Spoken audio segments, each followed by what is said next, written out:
चलिए भाई, नमस्कार।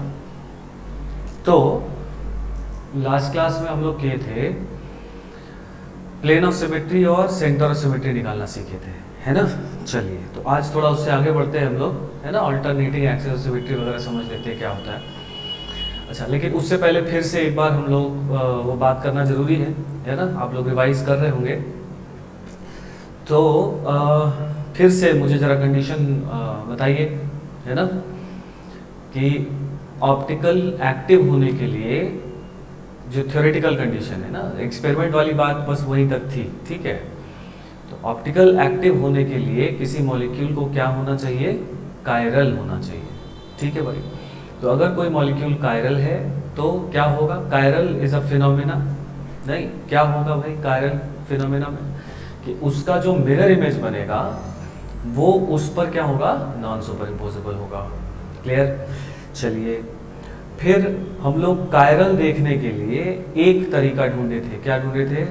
कि अगर किसी मॉलिक्यूल के पास एक और सिर्फ एक कायरल एटम है, कायरल एटम बोल सकते हैं, कायरल सेंटर बोल सकते हैं, एसिमेट्रिक कायरल एसिमेट्रिक एटम बोल सकते हैं, है ना, या स्टीरियोजेनिक कार्बन एटम बोल सकते हैं। समझ गए बात? तो एसिमेट्रिक कार्बन एटम या स्टीरियोजेनिक कार्बन एटम भी उसका एक नाम है कायरल एटम का। तो उसके पास अगर एक या सिर्फ एक कायरल एटम होगा तो वो मॉलिक्यूल कायरल होगा ही होगा और ऑप्टिकल एक्टिविटी शो करेगा ही करेगा, ठीक है। फिर हम लोगों ने केस बनाया था। हम लोगों ने केस क्या बनाया था कि भाई हम लोग बात किए थे कि भाई मॉलिक्यूल के पास अगर एक से ज़्यादा कायरल सेंटर होते हैं या मॉलिक्यूल के पास कायरल सेंटर नहीं होता है तो उनके बारे में क्या कहा जा सकता है, ठीक है। तो फिर हम लोगों ने केस बनाया था कि भाई केस 2 और केस 3, है ना, कि अगर किसी मॉलिक्यूल के पास एक से ज़्यादा कायरल सेंटर है या एक भी कायरल सेंटर नहीं है और पूछा जा रहा है कि वो मॉलिक्यूल कायरल है या नहीं है, तो हम लोग क्या करेंगे? एलिमेंट्स ऑफ सिमेट्री का सहारा लेंगे। अब एलिमेंट्स ऑफ सिमेट्री की बात हम लोग, कौन कौन सा एलिमेंट ऑफ सिमेट्री नहीं होना चाहिए मॉलिक्यूल में कायरल होने के लिए? एक क्या नहीं होना चाहिए? पीओएस नहीं होना चाहिए, प्लेन ऑफ सिमेट्री नहीं होना चाहिए, सेंटर ऑफ सिमेट्री नहीं होना चाहिए और ऑल्टरनेटिंग एक्सिस ऑफ सिमेट्री नहीं होना चाहिए। क्लियर बात? तो इस पे भी हम लोगों ने बात की थी कि ऑल्टरनेटिंग एक्सिस ऑफ सिमेट्री अपने को नहीं देखना है ना, क्योंकि वो कोर्स के बाहर है। हम लोग प्लेन ऑफ सिमेट्री और सेंटर ऑफ सिमेट्री देखकर ही डिसाइड कर लेंगे, कंक्लूड कर लेंगे कि मॉलिक्यूल कायरल है या नहीं है। इतनी बात आई थी समझ में। चलिए, तो इतना रिवाइज करना, ये फंडामेंटल बातें हैं और ये बात एकदम क्लियर होनी चाहिए। क्लियर है? चलो, तो अब हम लोग क्या करेंगे? अब हम लोग पहले एक सवाल, कुछ सवाल करते हैं, है ना। चलो, एक क्वेश्चन लिखो। Plane of symmetry centre of symmetry आया था समझ में सबको, है ना। चलिए, तो एक क्वेश्चन लिखिए। Find the number of carbon atoms needed, find the number of carbon atoms needed in an alkane, alkane है ना, hydrocarbon alkane. Find the number of carbon, find the minimum number of carbon needed in an alkane so that it contains one chiral center, so that it contains one chiral center. ठीक है, समझ गए? Isotope वगैरह का इस्तेमाल नहीं करना है, सिर्फ आपको बताना है कि नंबर ऑफ कायरल एटम कितने, नंबर ऑफ कार्बन एटम कितने हो एक एल्केन में, सो दैट कि उसके पास एक कायरल सेंटर हो। ठीक है, क्या करेंगे? पॉज करेंगे, सॉल्व करेंगे, आंसर निकाल के रख लेंगे, फिर हम लोग डिस्कस करेंगे। चलिए, तो देखो भाई अप्रोच क्या रहेगा अपना। तो नंबर ऑफ कार्बन एटम अपने को चाहिए कि एक एल्केन में एक कायरल सेंटर हो। तो चलो भाई, सी हो, क्या होना चाहिए? ये sp3 हाइब्रिडाइज होना चाहिए और इसके चारों वैलेंसीज क्या होनी चाहिए? अलग अलग होनी चाहिए। तो यहाँ से एक H, ठीक है, ये एक वैलेंसी हो गई। यहाँ से एक कार्बन, ये और ये वैलेंसी दोनों डिफरेंट हो गए। अब अपने को दो वैलेंसी और बनानी है और वो इन दोनों से डिफरेंट होना चाहिए। तो फिर हम लोग क्या कर लिए यहाँ पर 2 कार्बन ले लिए और फिर एक वैलेंसी पर हम लोग 3 कार्बन का चेन ले लिए। तो अब ये कार्बन कायरल हो गया, क्या दिखाई दे रहा है? इस कार्बन का हाइब्रिडाइजेशन sp3 है और चारों आइटम्स और ग्रुप्स अलग अलग है। कहानी आ रही है समझ में? तो देखो तो कितने कार्बन हो गए इसके पास? 3 है ना, 4 और 3 7, तो 7 कार्बन का हो जाएगा। नहीं कर लिया था?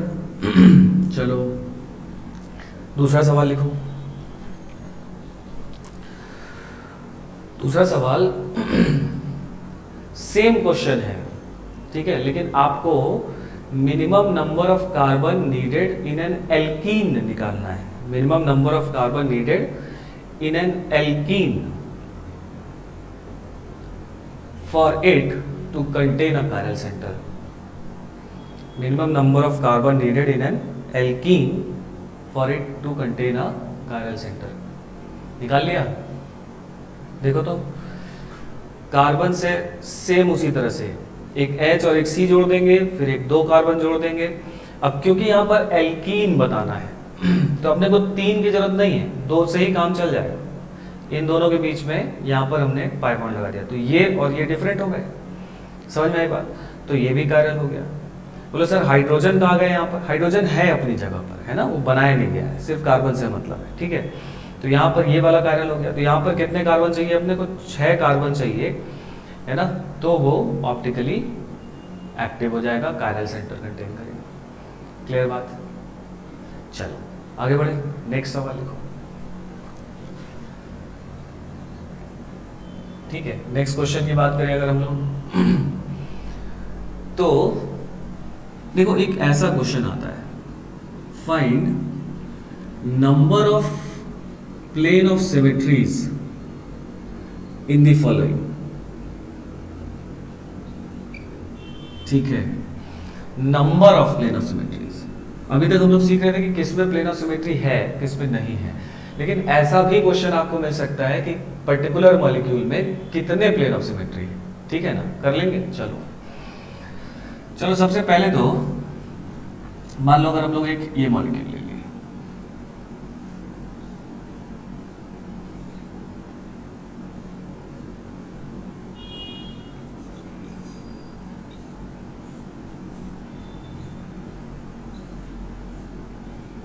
ये मॉलिक्यूल हो गया।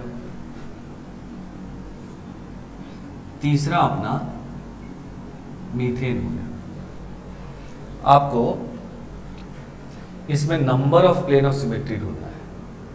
ठीक है, चलिए तो सेम वही चीज, पॉज कर लीजिए, सॉल्व करिए और फिर आंसर बताइए, है ना। देखो कर लिया होगा। अब देखो क्या करना है अपने को। अब जैसे ये मॉलिक्यूल है, ये मॉलिक्यूल है ना ऐसा है, देखो हम यहां बना दे रहे हैं, है ना, इसमें कंफ्यूज मत होना। देखो तो यहां से अगर स्टार्ट करोगे तो 1 2 3 4 5 6 कार्बन का एक रिंग है, बना दिया गया। और इससे एक कार्बन यहाँ, एक कार्बन यहाँ, और ये इससे जुड़ गया है ना। यहाँ कोई कार्बन नहीं है, नहीं, तो ये एक ब्रिज टाइप का है। तो इस ब्रिज को हम लोग ऐसे बना सकते हैं, क्या दिख रहा है? ये जो 2 कार्बन बीच में पड़े थे वो 2 कार्बन ये है ना। तो ये मॉलिक्यूल बेसिकली इस तरह से एग्जिस्ट करता है ना। अगर जो पीछे वाला साइक्लोहेक्सेन चेन जो रिंग होगा, अगर वो प्लेनर होगा तो इस कार्बन और इस कार्बन पे high degree of angle strain आएगा। क्यों आएगा भाई? क्यों? अगर प्लेनर होगा तो ये वाला 109 डिग्री नहीं रह जाएगा ना।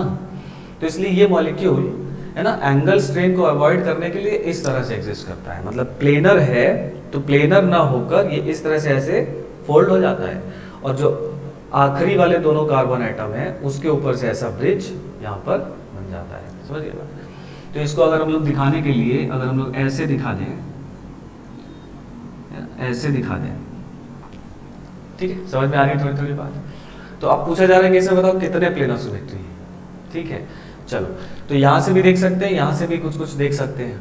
तो देखो ये तो लोगों को मिल गया होगा कि सर ऐसे एकदम काट दिया जाए, आड़े आड़े काट दिया जाए, नहीं तो ये 2 बराबर हिस्सों में कटता हुआ दिखाई दे रहा है। ठीक है भाई, बढ़िया, एक प्लेन ऑफ सिमेट्री मिल गया। अच्छा अब आ जाओ इधर, कि अगर ये वाला बॉन्ड अगर हम लोग पकड़े, ये वाला बॉन्ड है ना, ये ऐसी बुक टाइप की है ना, ये ऐसा प्लेनर था, ऐसा किताब टाइप का है ना, नीचे की तरफ खुला हुआ है किताब, ऐसा है, और ऊपर से ऐसा एक ब्रिज बना हुआ है। अगर इसी ब्रिज से हम काटें, इसी ब्रिज से ऐसा काट दें, तो ये जो ब्रिज है इसके कार्बन क्या हो जाएंगे, स्लाइस हो जाएंगे, और ये जो दोनों किताबों का जो दोनों तरफ का जो पेजेस थे ये एग्जैक्टली ऐसे बराबर बराबर कट जाएगा, और ये हिस्सा इस हिस्से का मिरर इमेज होगा। देखो दिख रहा है, समझ में आई बात? तो एक ऐसे भी अगर हम लोग काट दें तो भी इसके पास प्लेन ऑफ सिमेट्री है ना, मतलब ऐसा वाला प्लेन ऑफ सिमेट्री, ऐसा काट दें अगर इस वाले प्लेन से काट दें, समझ में आया? ऐसे काट दें नहीं तो दूसरा प्लेन ऑफ सिमेट्री हो गया, दिखा? अच्छा अब समझो, दो प्लेन ऑफ सिमेट्री निकाल लिया वो सबने, और भी है इसके पास, जरा समझा जाए तो देखो ऐसा किताब था और ये वाला हिस्सा ऐसा था, ऊपर से ऐसे गया था। अब मान लो ये वाला हिस्सा इधर है ना, ये वाला हिस्सा इधर है और ये ऐसा है। अब देखो किताब इसको मत मानो, अब किताब इसको और इसको मानो, ये जो सामने वाला है और जो ये ऊपर वाला है और जो इधर वाला है, तो ये किताब हो गई ऐसी, दिख रही है, और ये वाला ब्रिज हो गया।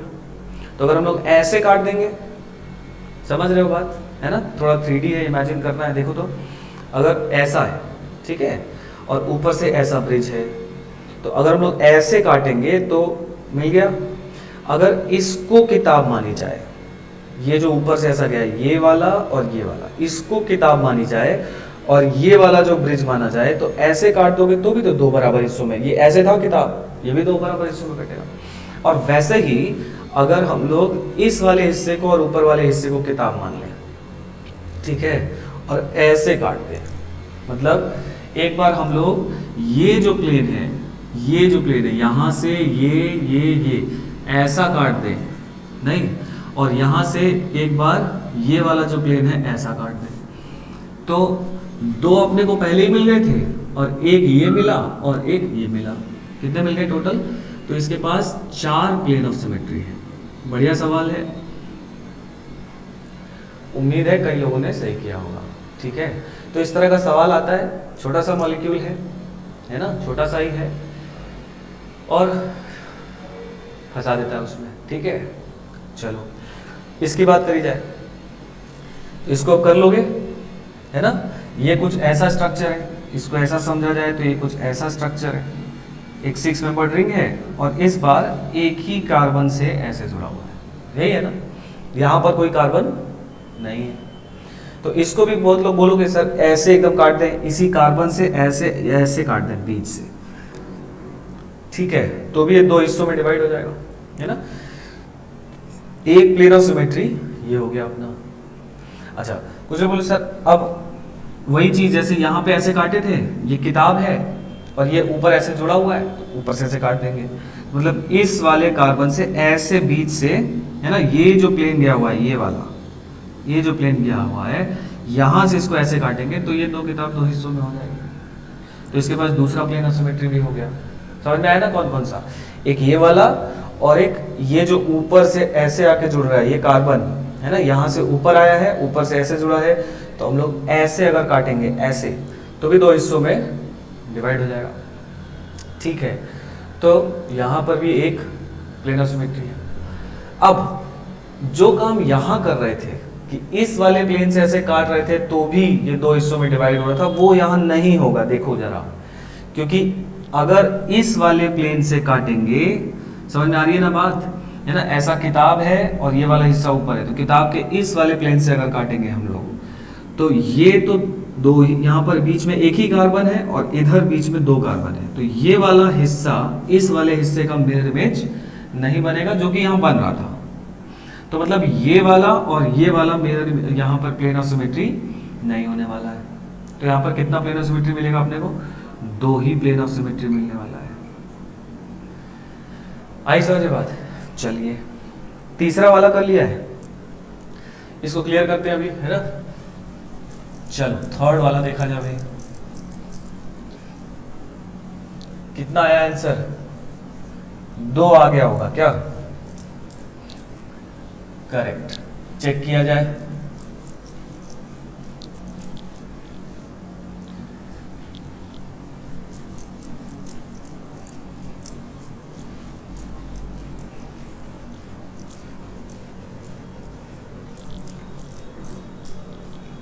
ठीक है, देखो मीथेन की बात करते हैं तो इसका प्लेन ऑफ सिमेट्री पता करने के लिए अपने को इसका जो एक्चुअल 3 डायमेंशनल टेट्राहेड्रल स्ट्रक्चर होता है वो बनाना पड़ेगा। अच्छा देखो, यहां पर भी देख सकते हो प्लेन ऑफ सिमेट्री कितना है, लेकिन यहां पर थोड़ा सा हम लोग एक बार थोड़ा सा और इसमें डिटेल में चलते हैं, है ना। देखो टेट्राहेड्रल स्ट्रक्चर है ना, बनता कैसे, होता क्या है ना। तो जरा एक बार एक थ्योरेटिकल बात है, टेट्राहेड्रल स्ट्रक्चर एक क्यूब के अंदर बनाया जा सकता है ना। सोच रहे हो कैसे, क्यूब के अंदर टेट्राहेड्रल स्ट्रक्चर कैसे बनेगा। टेट्राहेड्रल तो एक प्रिज्म की तरह है, क्यूब में कैसे बनेगा, तो जरा समझा जाए, है ना। देखो एक बार समझ लेते हैं इसको, मजेदार बात है। जैसे मान लो अपना ये क्यूब है, ठीक है, समझाने के लिए ही बात कर रहे हैं, नहीं तो ऐसा भी बोला जा सकता है कि इसमें इतना होता है, याद कर लो, है ना। लेकिन याद नहीं, एक बार समझ लिया जाए, आपको फील आना चाहिए टेट्राहेड्रल क्या होता है।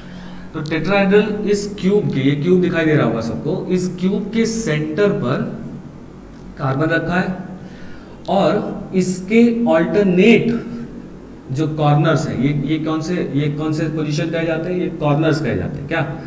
तो इसके ऑल्टरनेट कॉर्नर्स पर है ना हाइड्रोजन एटम रहता है, और उन हाइड्रोजन एटम से अगर यहाँ पर हम लोग बॉन्ड बना दें तो जो स्ट्रक्चर निकल कर आएगा उसको बोलेंगे हम लोग टेट्राहेड्रल स्ट्रक्चर। ठीक है, चलो देखा जाए। तो मान लो कि एक हाइड्रोजन यहाँ पर है, तो अगर इस क्यूब को आप देखें तो ये वाला हाइड्रोजन इस बॉडी सेंटर से पीछे की तरफ है, तो हम लोग इसको कैसे बना देंगे, यहाँ पर ऐसा बना देंगे। क्लियर। फिर यहाँ बना दिया है तो ये वाला और ये वाले पर नहीं बनेगा, नहीं, तो यहाँ बना दिया है तो इसको छोड़कर ऑल्टरनेट पर बनेगा ना, तो इस यहाँ पर बना दिए हैं तो ये छोड़कर अब यहाँ बनेगा। बोलो भाई, तो यहाँ बनेगा तो बॉडी सेंटर से ये वाला हिस्सा आगे की तरफ आ रहा है, तो इसको हम लोग कौन सी लाइन से बनाएंगे, है ना, वेज से बनाएंगे। ऐसा हो गया, तो ये दोनों बॉन्ड ऐसे हो गए।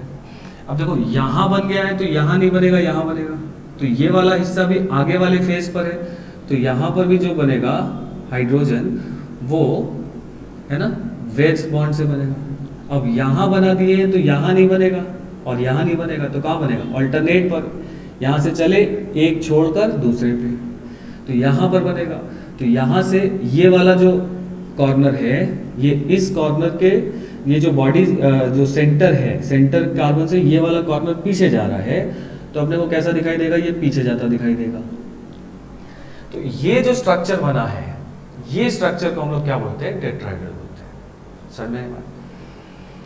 अब लोग सर ये और ये एक सेम नहीं दिख रहे हैं, है ना, सेम है, मतलब इसको हम लोग ऐसे बना रहे हैं कि ये दोनों बॉन्ड एक प्लेन पर दिखाई दे रहे हैं, है ना।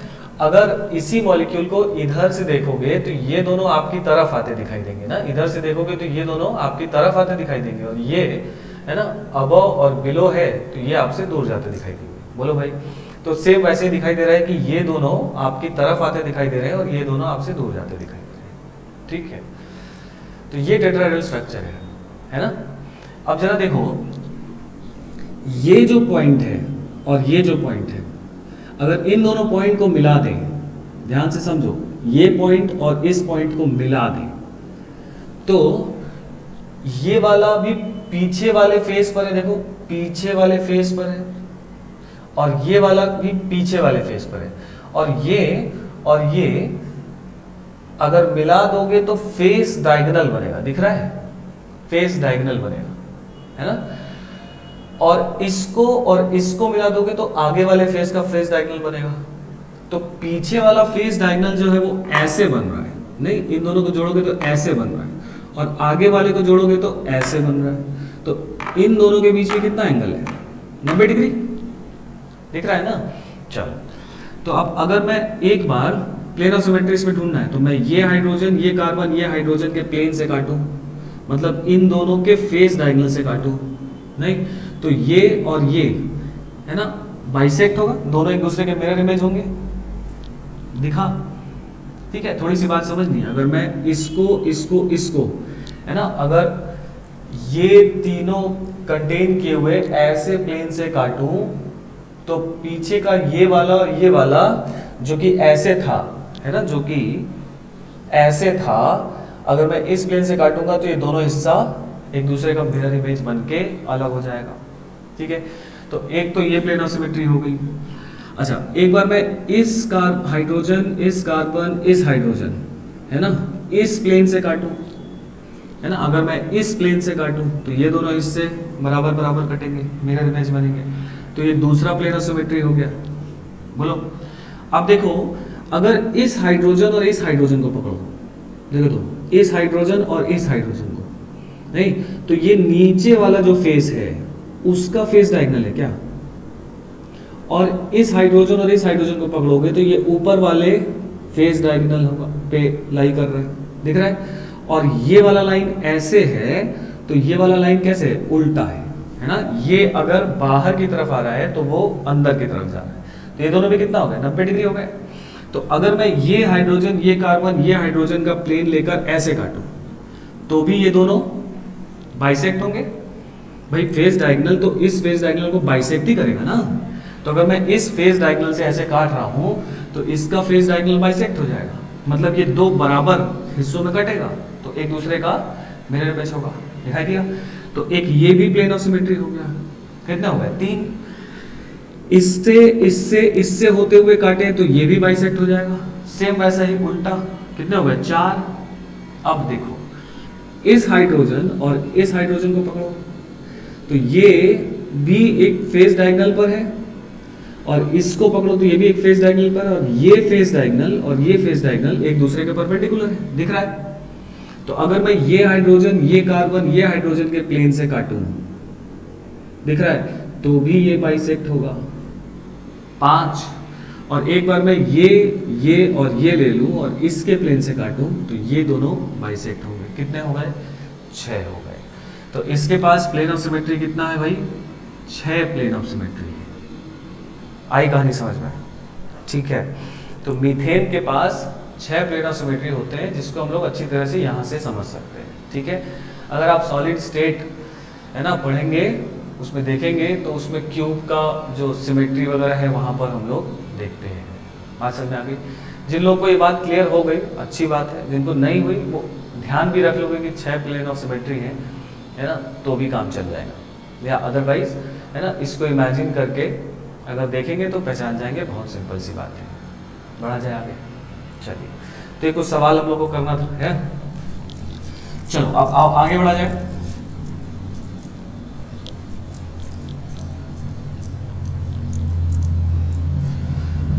अब लिखो,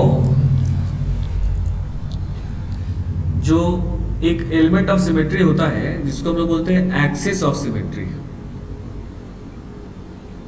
एक्सिस ऑफ सिमेट्री, और रिप्रेजेंट करते हैं हम लोग CN से, है ना।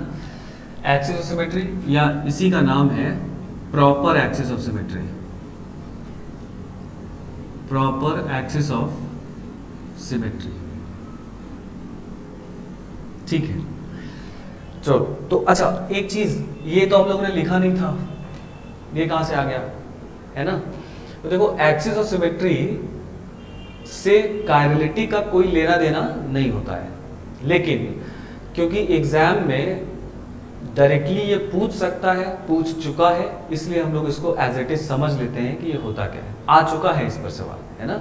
तो इस वजह से ये अपने को समझना है।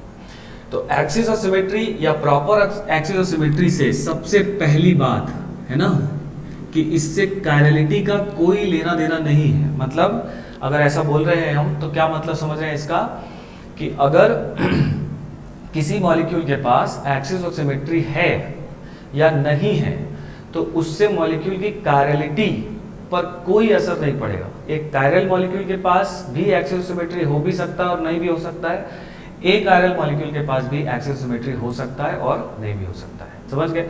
मतलब इसका कायरलिटी से कोई लेना देना नहीं है। तो सबसे पहला पॉइंट लिख लो, it has no relation, it has no relation with chirality. समझ के बाद, it has no relation with chirality, तो इसके कभी भी हम लोग कायरलिटी नहीं देखेंगे। अच्छा, समझ लेते हैं क्या है ना। डिफिनीशन लिखने की जरूरत नहीं है।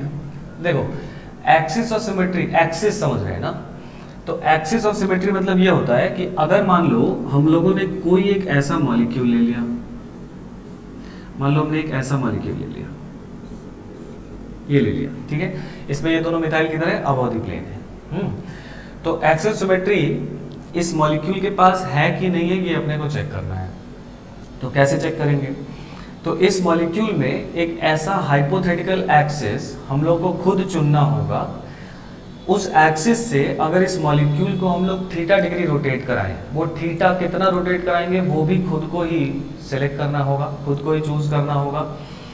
थीटा डिग्री रोटेट कराने के बाद उस एक्सिस पर अगर सेम यही स्ट्रक्चर फिर से मिल जाए, क्या बोला मैंने, थीटा डिग्री रोटेट कराने के बाद अगर यही स्ट्रक्चर फिर से मिल जाए तो उस मॉलिक्यूल के पास एक्सिस ऑफ सिमेट्री होगा, हम लोग ऐसा कहेंगे। क्लियर हुआ बात? चलो देखें इसके पास है कि नहीं। तो मान लो ये साइक्लोब्यूटेन तो प्लेनर है, ये दोनों मिथाइल अबव है। मान लो मैंने एक ऐसा एक्सिस ले लिया जो इसके ऐसा क्रॉस करते हुए जा रहा है, बोर्ड के परपेंडिकुलर, है ना। इस एक्सिस से ऐसा एक्सिस हम लोगों ने लिया और इस एक्सिस से हम लोग ने इसको 180 डिग्री रोटेट कर दिया, 180 डिग्री। तो ये मॉलिक्यूल ऐसा है कुछ, अगर इसको इस एक्सिस से 180 डिग्री रोटेट करोगे तो ऐसा रोटेशन होगा, है ना। इस एक्सिस पर ऐसा रोटेशन होगा, तो ऐसा रोटेशन होगा 180, और जो नया स्ट्रक्चर बनेगा वो स्ट्रक्चर भी ऐसा बनेगा, क्या देखो तो ये स्ट्रक्चर और ये स्ट्रक्चर सेम है, तो इसके पास एक्सिस ऑफ सिमेट्री है। समझ में आ गई बात? तो कौन सी एक्सिस ऑफ सिमेट्री है, तो यहां पर जो n होता है, ये n हम लोग निकालते हैं 360 डिग्री बाय थीटा, जिस थीटा पर हमने इसको रोटेट किया है। तो यहाँ पर कितने पर रोटेट किया है, 180 पर। तो यहाँ पर n का वैल्यू यहाँ पर कितना आ गया भाई, 360 बाय 180 दैट इज 2। तो इसके पास कौन सा एक्सिस ऑफ सिमेट्री है, तो इसके पास C2 एक्सिस ऑफ सिमेट्री है ना, इसके पास C2 एक्सिस ऑफ सिमेट्री है। समझ गए बात? तो एक्सिस ऑफ सिमेट्री समझ में आई। अच्छा, C1 एक्सिस ऑफ सिमेट्री सबके पास होगा। C1 कब आएगा, n का वैल्यू 1 कब आएगा, 360। तो किसी मॉलिक्यूल को 360 घुमा के वापस वैसे ही रख दोगे तब तो वही बनेगा ही। तो अगर किसी मॉलिक्यूल के पास C1 है तो इसका मतलब ये नहीं बोलेंगे उसके पास एक्सिस ऑफ सिमेट्री है ना। C1 के अलावा अगर कोई होगा तब बोलेंगे कि मॉलिक्यूल के पास एक्सिस ऑफ सिमेट्री है। समझ गए बात? चलिए, अच्छा ये बता दो, ये कायरल था कि अकायरल था? अकायरल था, है ना, क्योंकि इसके पास ढेर सारा प्लेन ऑफ सिमेट्री दिखाई दे रहा है। तो ये मॉलिक्यूल के पास POS है, मॉलिक्यूल अकायरल था। चलो इसमें बताओ कोई एक्सिस ऑफ सिमेट्री है क्या, इसमें बताइए कोई एक्सिस ऑफ सिमेट्री है क्या? बिल्कुल है। देखो अगर हम लोग एक ऐसा एक्सिस ले लें बोर्ड के प्लेन पर, है ना, ऐसा जाता हुआ एक्सिस, तो और इस एक्सिस से इसको 180 डिग्री घुमा दें, है ना, तो इस एक्सिस से इसको 180 डिग्री घुमाओगे तो ऐसा घूमेगा। तो देखो ऐसा अगर घूमेगा तो ये दोनों की पोजीशन क्या बनेगी, जरा सोचिए, है ना, ये दोनों की पोजीशन क्या बनेगी, जरा देखिए, बताइए ये दोनों की पोजीशन क्या बनेगी। ट्रायंगल तो ट्रायंगल ही रहेगा, लेकिन इन दोनों की पोजीशन क्या बनेगी, जरा सोचो, बताओ इन दोनों की पोजीशन क्या होगी। देखो समझिए, ये वाला जो बॉन्ड था, ये पेन ऐसा पीछे था, ठीक है, दिखाई दे रहा है सबको, पेन ऐसा दिखाई दे रहा है, ये पेन पीछे की तरफ है। अब ये ऐसे जुड़ा हुआ है, इसको अगर ऐसे घुमाओगे तो पेन किधर आएगी, इस तरफ, सामने की तरफ आ रही है, और जो सामने था उसको घुमाओगे तो किधर आएगा, पीछे की तरफ। मतलब ये घूम के इधर सामने आ जाएगा और सामने वाला घूम के पीछे चला जाएगा। मतलब मेरे हिसाब से तो ऐसे ही बनेगा, इमेजिन करो उसको, है ना, क्योंकि यही सब इसमें काम है ना, घुमाना है, फिराना है ना, वही बात समझ में आ रही है, कौन किधर जाएगा, यही सब इसमें बात फंसेगी। तो ये बाहर था, इसको अगर घुमाएंगे तो ये अंदर जाएगा, अंदर वाले को घुमाओगे तो बाहर आएगा। दिखाई दे रही है बात? तो ये ऐसा बनेगा। क्या ये दोनों आइडेंटिकल है? बिल्कुल है, सेम वही स्ट्रक्चर है।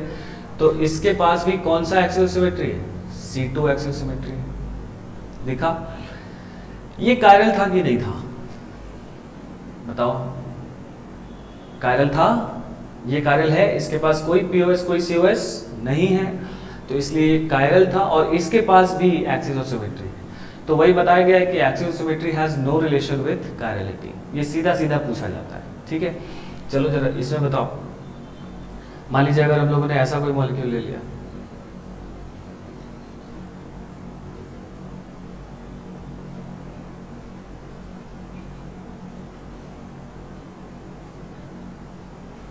इसके पास एक्सिस ऑफ सिमेट्री है क्या? ये सौहार्स प्रोजेक्शन है, दिखाई दे रहा है, ठीक है। देखो तो अगर ये दोनों कार्बन कंटेनिंग जो बॉन्ड है, अगर मैं बोर्ड के प्लेन पर ऐसा एक एक्सिस ले लूं और इसको 180 डिग्री अगर घुमा दूं, 180 डिग्री अगर इसको घुमा दूं, ठीक है, तो अगर ऐसा एक्सिस लेकर, ये ऐसा मॉलिक्यूल है ना, ऐसा ये दो वी इधर बने हैं और ये दोनों ऐसे जुड़े हुए हैं ना, इसको अगर ऐसे घुमा दोगे, है ना, तो इधर कौन है? डी, और ऐसा था, तो अगर इसको इस लाइन के थ्रू 180 डिग्री ऐसे घुमाओगे तो डी किधर था? बाहर था ना। इसको अगर ऐसे घुमाओगे तो डी किधर आ जाएगा? अंदर। और एच किधर था? अंदर था यहाँ पर, तो एच इधर से किधर आ जाएगा? बाहर। यहाँ पर भी ठीक ऐसे उल्टा होगा, नहीं? तो डी यहाँ बाहर था, इसको ऐसे घुमाओगे तो डी आएगा अंदर, और एच अंदर था, इसको ऐसे घुमाओगे तो एच आएगा बाहर। क्या यहाँ पर डी अंदर और एच बाहर है? तो जब इसको ऐसे घुमाओगे तो ये भी चीज वापस आके ऐसी बनेगी, और इसमें एच बाहर और डी अंदर है, और यहाँ एच अंदर और डी बाहर है, मतलब ये वाला वी जो है अगर घूम के जाएगा तो एच अंदर डी बाहर बनेगा। बोलो भाई, है ना? नहीं दिक्कत? अगर दिक्कत हो समझिए, इसमें एच बाहर और डी अंदर है, एच बाहर और डी अंदर है, इसको घुमाओगे तो एच किधर गया? अंदर गया, डी किधर है? बाहर है। वैसे ही बना क्या? तो अगर इस मॉलिक्यूल को ऐसे घुमा दिया मैंने तो एग्जैक्टली यही मॉलिक्यूल फिर से बन जाएगा, बना कि नहीं? तो इसलिए इस मॉलिक्यूल के पास भी कितना डिग्री घुमाए हो? 180। इस मॉलिक्यूल के पास भी C2 एक्सिस ऑफ सिमेट्री होगा। क्लियर बात? चलिए, तो एक्सिस ऑफ सिमेट्री समझ में आ रही है। चलो जरा एक इसमें भी बता दो जल्दी से।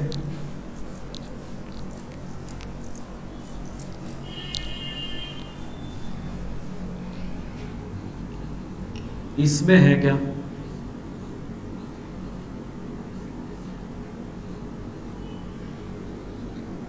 इसमें एक्सिस ऑफ सिमेट्री है क्या? और है तो कौन सा है?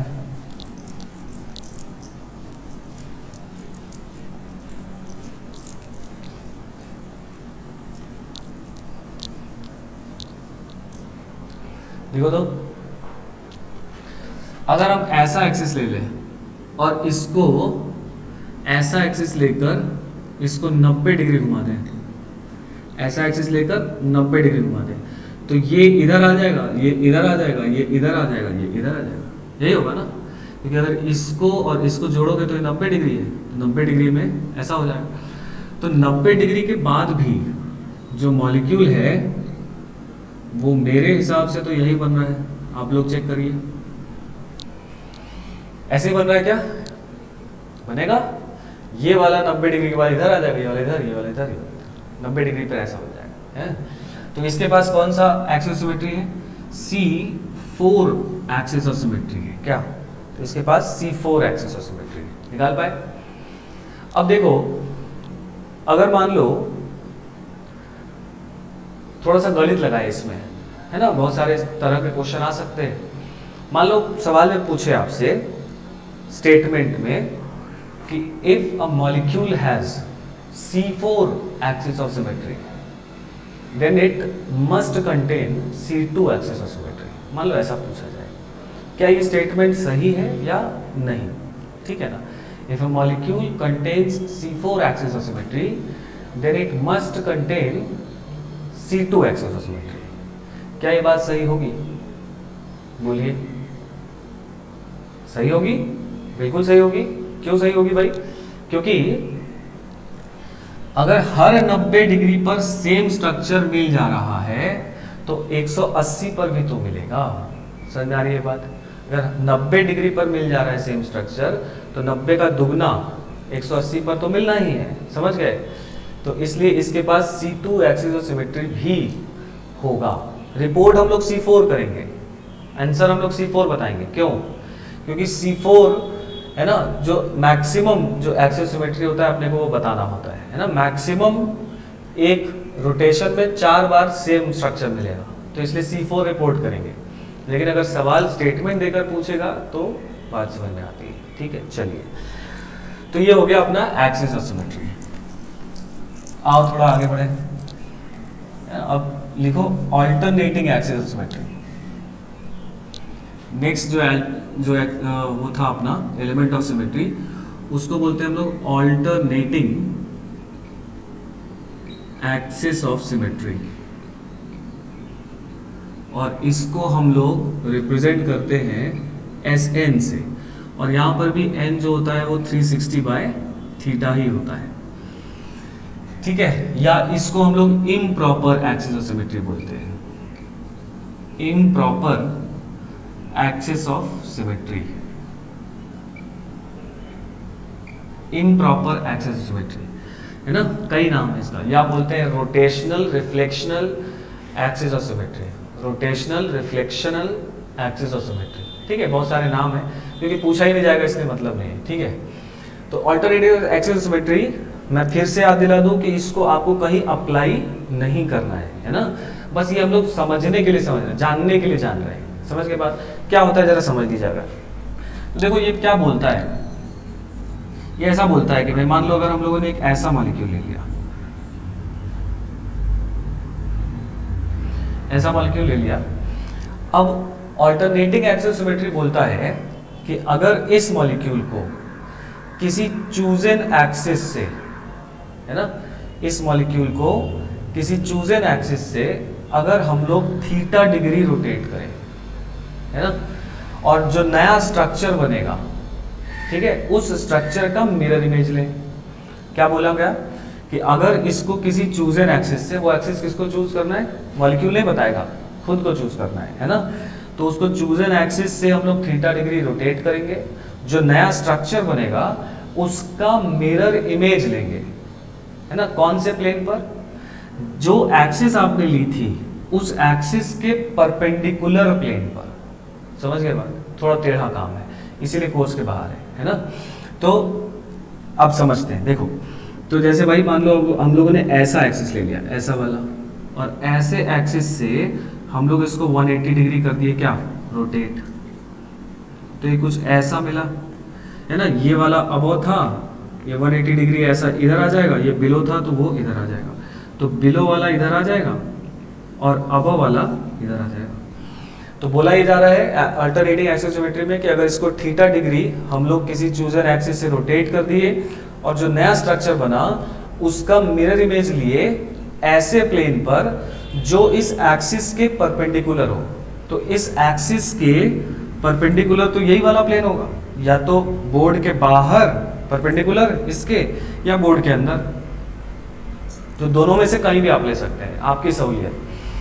तो जब इसका मिरर इमेज लेंगे और जो स्ट्रक्चर बनेगा, अगर वो स्ट्रक्चर और ये स्ट्रक्चर इनडिस्टिंग्विशेबल हो, मतलब आइडेंटिकल हो एक तरह से बोला जाए, तो अगर ये इसका जो मिरर इमेज लेने के बाद जो स्ट्रक्चर बनेगा और ये स्ट्रक्चर, ये दोनों अगर इनडिस्टिंग्विशेबल होंगे, तब बोला जाएगा कि इस मॉलिक्यूल के पास ऑल्टरनेटिंग एक्सिस ऑफ सिमेट्री है।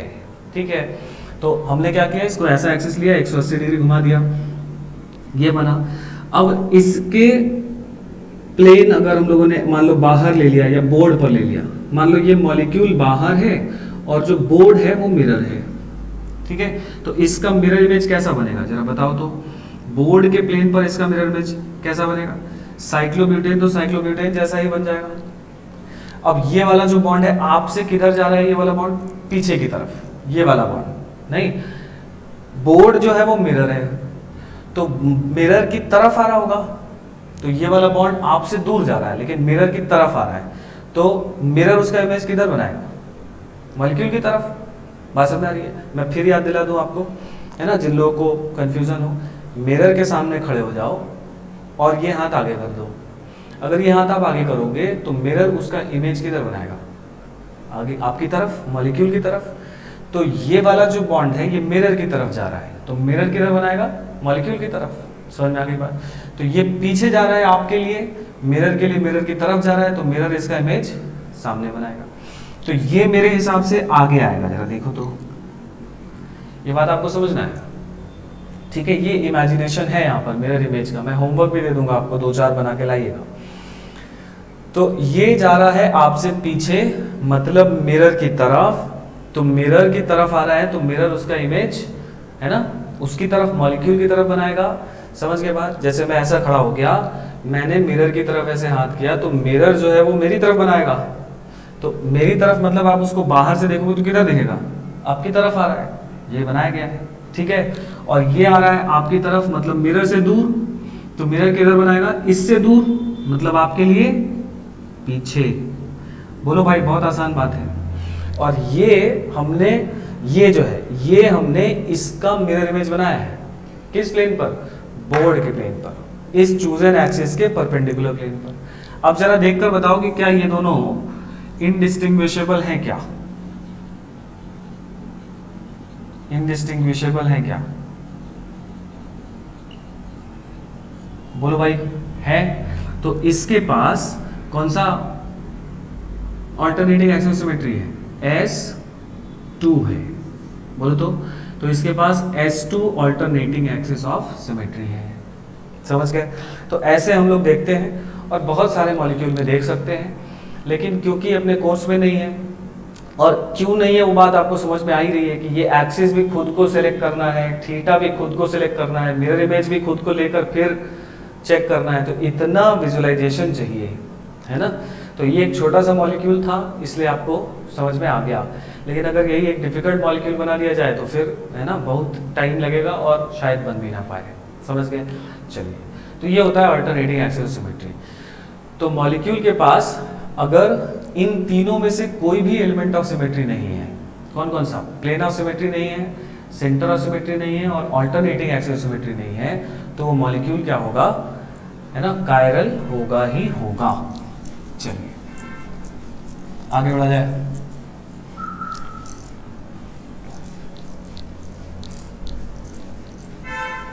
अब आओ लिखिए नॉमेनक्लेचर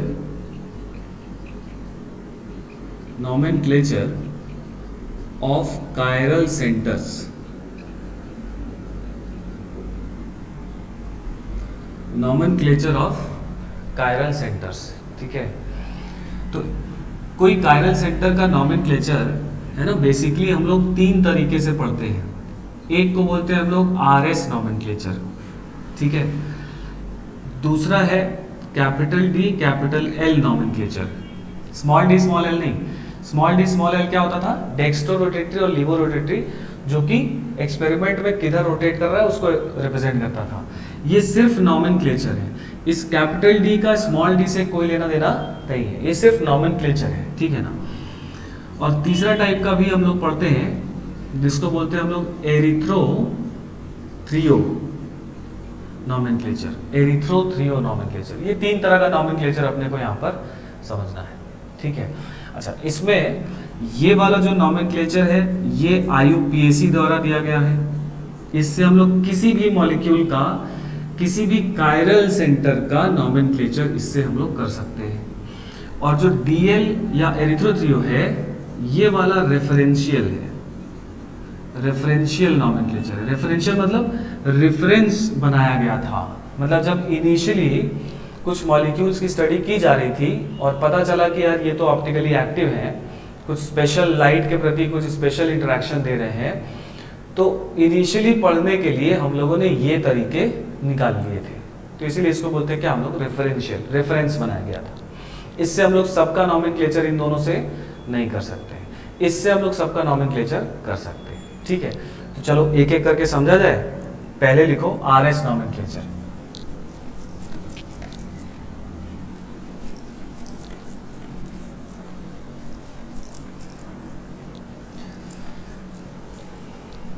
सबसे पहला समझते हैं RS नॉमेनक्लेचर।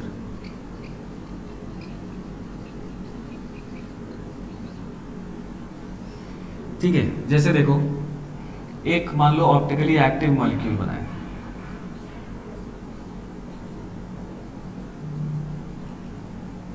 ये है, ठीक है। तो इस रिप्रेजेंटेशन को, जो 3D रिप्रेजेंटेशन है, इस रिप्रेजेंटेशन को हम लोग बोलते हैं वेज डैश रिप्रेजेंटेशन, है ना। वेज डैश, वेज है ये वाला डैश है, ठीक है। तो वेज डैश रिप्रेजेंटेशन में इसके पास ये कायरल सेंटर है और इस कायरल सेंटर का हम लोग नॉमेनक्लेचर करना सीख रहे हैं, है ना। अच्छा, ये एक ऑप्टिकली एक्टिव है, कायरल है, तो इसका जो मिरर इमेज होगा वो कुछ ऐसा बनेगा। क्या स्ट्रक्चर है देखो, बनवाया था एक बार, वो स्ट्रक्चर कुछ ऐसा बनेगा, क्या ऐसे ही बनेगा। ये भी कायरल सेंटर है, तो ये मॉलिक्यूल और ये मॉलिक्यूल आपस में क्या है भाई, बताओ तो जल्दी, एनेंशियोमर्स है ना। नेचर में अगर ये पाया जा सकता है तो नेचर में ये भी पाया जा सकता है। अगर ये डेक्स्ट्रो रोटेटरी है तो ये लेवो रोटेटरी, याद आ रही है बात, है ना। तो ये मॉलिक्यूल और ये मॉलिक्यूल दोनों डिफरेंट मॉलिक्यूल हैं, जबकि इनका IUPAC नेम जो होगा सेम होगा। क्यों सेम होगा? क्योंकि सब में जो एटम या ग्रुप लगे हैं वो सेम लगे हुए हैं। तो अब तक जो IUPAC नेम हम लोगों ने पढ़ा है उसके हिसाब से दोनों मॉलिक्यूल सेम है, लेकिन एक्चुअली तो ये मॉलिक्यूल डिफरेंट है, अपने को पता है। ये लाइट को अगर क्लॉकवाइज रोटेट करेगा तो ये एंटी, मतलब ये दोनों अलग अलग बातें हैं। समझ में आई बात? एक अगर दवा हो सकती है तो दूसरा पॉइजन हो सकता है, इनकी प्रॉपर्टीज में इतना बड़ा डिफरेंस भी हो सकता है। समझ गए? तो इसको लिखने के लिए हमको यहाँ पर कुछ बताना पड़ेगा ना कि भाई R वाला लेना है कि S वाला लेना है ना। कोई भी R कोई भी S होगा, समझ गए?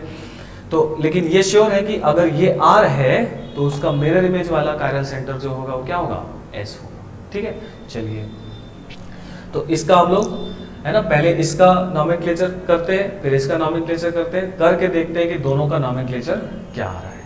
ठीक है, कौन से रिप्रेजेंटेशन में हम लोग नॉमेनक्लेचर सीख रहे हैं? वेज डैश रिप्रेजेंटेशन में। तो देखो इसका स्टेप्स समझ लिया जाए, बड़ा सिंपल बात है। सबसे पहला स्टेप हम लोग क्या लेंगे कि CIP रूल पढ़ा था आप लोगों ने ज्योमेट्रिकल आइसोमेरिज्म में, याद है CIP रूल। तो CIP रूल के हिसाब से इन चारों एटम या ग्रुप का हम लोग क्या कर देंगे, है ना, प्रायोरिटी ऑर्डर डिसाइड कर लेंगे। तो स्टेप 1 क्या है ना, असाइन प्रायोरिटी ऑर्डर, ठीक है, अकॉर्डिंग टू CIP रूल। बोलो भाई, अकॉर्डिंग टू CIP रूल। सबसे पहला ये कर लिया जाए। चलो पहले इसमें अगर हम लोग करें तो फर्स्ट इसको बोलेंगे CIP रूल। अगर आपको अभी तुरंत दिमाग में ना आ रहा हो तो वीडियो पॉज करके तुरंत CIP रूल एक बार देख लो, है ना। CIP रूल हम लोग पढ़े हैं ज्योमेट्रिकल आइसोमेरिज्म में, EZ नॉमेनक्लेचर करते समय। ठीक है, उसके बाद फिर इसको आगे फर्दर कंटिन्यू करो। तो जो फ्लोरीन है इसका CIP रूल के हिसाब से 1 हो गया, ट्रिटियम 2 हो गया, ड्यूटेरियम 3 हो गया और हाइड्रोजन 4 हो गया। ठीक है, तो CIP रूल से सबसे पहले हम लोग इसको प्रायोरिटी डिसाइड कर लेंगे। दूसरा काम क्या करेंगे कि जो डैश बॉन्ड है और जो फोर्थ प्रायोरिटी ग्रुप है, यहाँ पर कौन है फोर्थ प्रायोरिटी ग्रुप, ये। तो डैश बॉन्ड पर फोर्थ प्रायोरिटी ग्रुप को हम लोग लाएंगे। ठीक है, डैश बॉन्ड पर फोर्थ प्रायोरिटी ग्रुप होना चाहिए। ठीक है, तो हम एक्सचेंज करके लाएंगे, लेकिन एक्सचेंजेस अपने को क्या करना है, इवन एक्सचेंजेस करके लाना है। ऑड एक्सचेंजेस करके नहीं ला सकते, वो गलत हो जाएगा। ठीक है, तो हम लोग सेकेंड पॉइंट क्या करेंगे, put fourth priority group on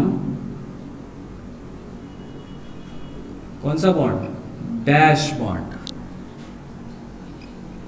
bond by even number of exchanges.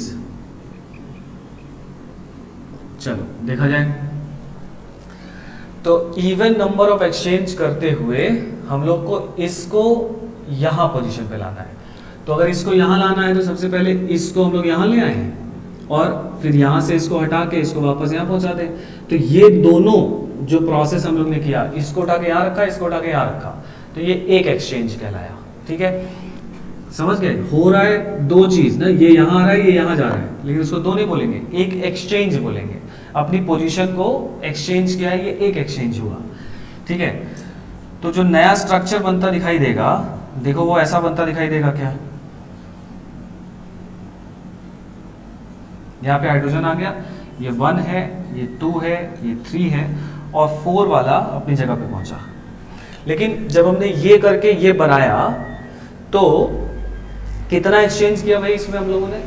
इसमें भी एक एक्सचेंज किया, तो एक और करना पड़ेगा, इवन एक्सचेंज करके ही ये काम करना है। तो एक और करना है, तो अब अपने को ये हाइड्रोजन को नहीं छेड़ना है, ये तो अपनी सही जगह पर है। अब अपने पास ये 3 बॉन्ड है, इन 3 में से जिन भी 2 का आप एक्सचेंज करिए, कोई फर्क नहीं पड़ेगा, आपको जो सहूलियत हो आप उन दोनों को एक्सचेंज कर सकते हैं। क्लियर बात? चलो मैंने क्या किया, मैंने ये फ्लोरीन यहाँ ले आएंगे और डी यहाँ ले आएंगे, मतलब मैं ये एक एक्सचेंज और कर दे रहा हूँ, ठीक है। तो ये एक्सचेंज करने के बाद यहाँ पर आएगा डी, यहाँ पर आएगा एफ, यहाँ पर अपना टी है ही, और यहाँ पर आ जाएगा कौन? एच, ठीक है। ये हो गया 1, ये हो गया 2, ये हो गया 3 और ये हो गया 4, ठीक है। तो अब मैंने एक एक्सचेंज यहाँ किया, एक एक्सचेंज यहाँ किया, 2 एक्सचेंज करते हुए मैंने हाइड्रोजन को जो 4th प्रायोरिटी ग्रुप है उसको डैश बॉन्ड पर ले आए, ठीक है।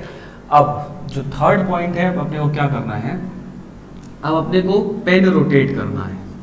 3rd point is rotate pen from 1 to 2 to 3, है ना। पेन को रोटेट करना है 1 से 2 से 3 की तरफ, 4 को अब इग्नोर कर देना है, अब 4 है ही नहीं अपने लिए, ठीक है। केवल 1 2 3 नंबर को ही देखना है।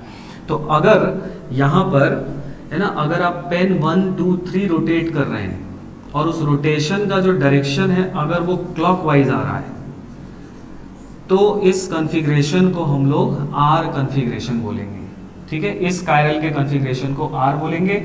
और अगर वो एंटी क्लॉकवाइज आ रहा है, एंटी क्लॉकवाइज आ रहा है, तो ऐसे कॉन्फ़िगरेशन को हम लोग एस कॉन्फ़िगरेशन बोलेंगे। समझ गए बात? तो क्लॉकवाइज तो आर, एंटी क्लॉकवाइज तो एस। जल्दी से बता दो ये क्या है। तो 1 से 2 से 3, अब इसको भूल जाना है। 1 2 3 कैसे घूम रहा है, कैसा घूम रहा है? Anti clockwise. तो इस कार्बन का कॉन्फ़िगरेशन क्या हो गया भाई? एस है। दिखाई दी बात? ठीक है। तो ऐसे इसका नॉमेनक्लेचर होगा। क्या करेंगे, फिर से इसको समराइज कर दे तो प्रायोरिटी डिसाइड कर लोगे, वो आपको आता ही है। 4th प्रायोरिटी ग्रुप को देखोगे, अगर वो डैश बॉन्ड पर है बहुत अच्छी बात है, लेकिन अगर वो डैश बॉन्ड के अलावा कहीं और है तो आप इवन एक्सचेंज करके उसको डैश बॉन्ड पर ले आएंगे। डैश बॉन्ड पर आने के बाद आप 1 2 3 का जो पेन रोटेट कराएंगे, क्लॉकवाइज आया तो आर, एंटी क्लॉकवाइज आया तो एस, बस इतनी सी बात है।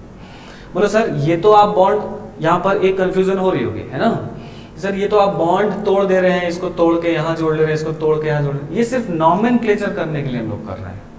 मॉलिक्यूल में ऐसा हम लोग इसका नॉमेनक्लेचर करने के लिए काम कर रहे हैं। मॉलिक्यूल में ऐसा कर नहीं सकते। बात समझ में आई ना? तो ये कहानी है। तो इसको ऐसा है। अब यहाँ एक छोटा सा, थोड़ा सा इसको और छोटा कर सकते हैं ना, ये थोड़ा सा लंबा काम दिख रहा है अपने को। हम लोग क्या कर सकते हैं कि जब हमने एक एक्सचेंज किया है ना, वैसे तो अपने को क्या करना चाहिए, इवन एक्सचेंज करके करना चाहिए, है ना। लेकिन जल्दी करने के लिए एग्जाम में हम लोग क्या कर सकते हैं, इसको एक ही बार एक्सचेंज कर लो। एक बार एक्सचेंज करके ये आ गया और इसका नॉमेनक्लेचर कर लो। समझ के बाद, और अगर इसका नॉमेनक्लेचर आप किए, जो आएगा उसका उल्टा आंसर बता दो, क्योंकि आपने ऑड किया था तो जो नॉमेनक्लेचर आएगा उसका उल्टा आपका आंसर होगा। अगर आप इवन करोगे तो जो आएगा वही आंसर होगा। समझ के बाद देखो, तो ये एस आया था, अगर यहां करें हम लोग यहीं पे आंसर निकालना चाहते हैं तो मैं क्या बोलूंगा, 1 2 3 कैसे घूम रहा है भाई, 1 2 3 कैसे घूम रहा है, क्लॉकवाइज घूम रहा है क्या, 1 2 3। देखो तो 4 को भूल जाना है, क्लॉकवाइज घूम रहा है मेरा पेन, है ना। तो ये कौन सा कॉन्फ़िगरेशन हुआ, आर होना चाहिए था, लेकिन क्योंकि इसका कॉन्फ़िगरेशन आप निकाल रहे हो, ऑड एक्सचेंज किए हो, तो इसका आंसर लिखोगे आप क्या, एस। क्लियर बात? तो ध्यान रखना लेकिन इस बात को, है ना। अगर आप एक बार एक्सचेंज करके आंसर निकाल रहे हो तो जल्दीबाजी में जो है वही लिख देते हो। ये क्लॉक आ रहा था तो आर का आर लिख दोगे तो गलत हो गया। लेकिन ध्यान रखना कि एक किए हो तो आर का उल्टा रिपोर्ट करना है। क्लियर बात? तो ये अपना फिशर जो वेज डैश रिप्रेजेंटेशन है, इसमें नॉमेनक्लेचर हुआ। इसका नॉमेनक्लेचर करके मुझे जल्दी से बताओ तो, ये क्या आया है? ये एस आया है, आपको मालूम है उसको क्या आना चाहिए, क्योंकि ये और ये आपस में एनेंशियोमर है।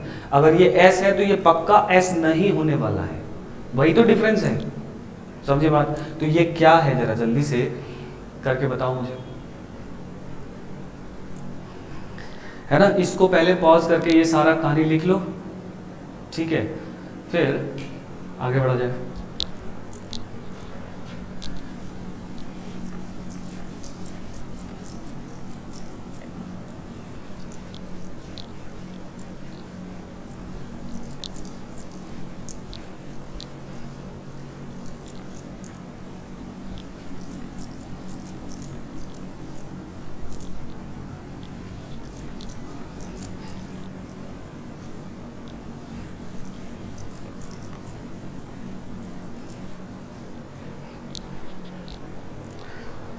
ठीक है भाई, कर लिया था, आ रहा था, आएगा ही, है ना?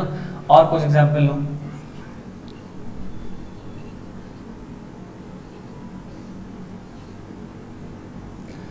आइडेंटिफाई रिलेशन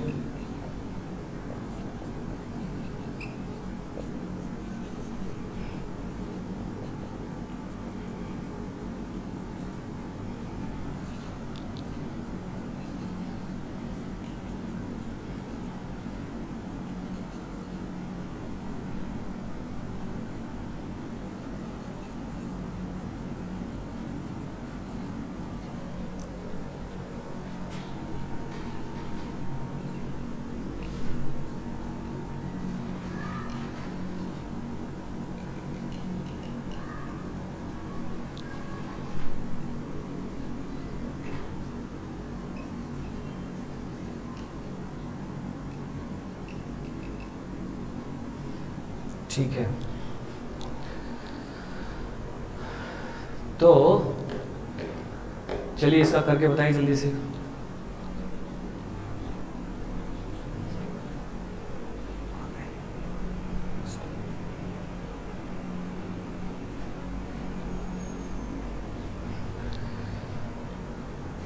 ठीक है, तो इसके बीच में रिलेशन अपने को पता करना है कि ये दोनों आपस में, रिलेशन मतलब ये आइडेंटिकल है या एनेंशियोमर्स है ना?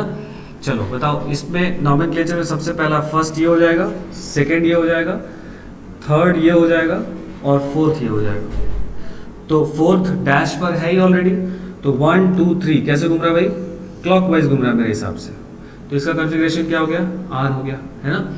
इसका नॉमेनक्लेचर करना है अपने को, तो 1 हो गया ये, 2 हो गया ये, 3 हो गया ये, 4 हो गया ये। CIP रूल आप समझेंगे, है ना? CIP रूल रिवाइज कर लेना। तो इसमें 1 2 3 कैसे घूम रहा है? अच्छा, 4 वाला डैश पर था तो इसमें भी चेंज नहीं करना है। 1 2 3 कैसे घूम रहा है? क्लॉकवाइज घूम रहा है। तो ये क्या हो गया भाई? ये भी आर हो गया। तो आपसे पूछा जाए कि भाई व्हाट इज रिलेशन, तो आर, ये भी आर है ना? तो ये दोनों क्या हो गए? आइडेंटिकल हो गए, ये दोनों आइडेंटिकल हो गए। दिखाई दिया? उसी तरह से इसको कर लो जल्दी से, है ना? कर लेंगे, इसको करके आपको बताएंगे, ठीक है? एक और मॉलिक्यूल का जरा बताओ हमको, इसका सिर्फ नॉमेनक्लेचर करो। मान लो ये है,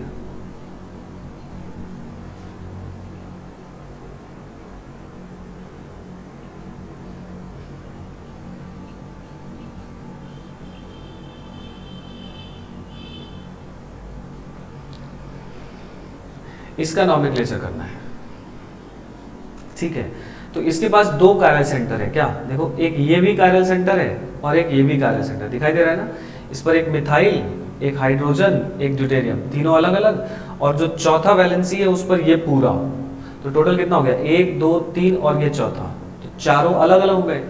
इस पर भी ये चारों वैलेंसीज अलग अलग है, तो ये जो चारों वैलेंसीज दोनों में अलग अलग है, तो एक ये भी कायरल सेंटर है और एक ये भी कायरल सेंटर है, ठीक है? तो अब क्या करेंगे इसमें नॉमेनक्लेचर करते समय, क्योंकि इसके पास दो कायरल सेंटर है तो दोनों का करेंगे। क्लियर बात? चलो, तो इस वाले को पहले किया जाए, तो देखो इस वाले को जब करोगे तो फर्स्ट प्रायोरिटी वाला ये वाला बॉन्ड है, डरना नहीं है, दो है दोनों करेंगे।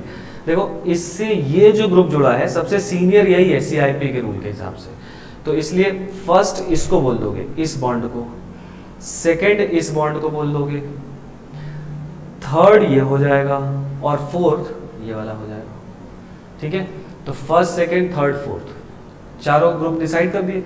अब देखो इसमें क्योंकि जो फोर्थ प्रायोरिटी है वो डैश पर नहीं है तो इसको चेंज करना होगा अपने को, तो कैसे चेंज करोगे, 4 वाले को इधर ले जाओगे और इस वाले को इधर ले आओगे।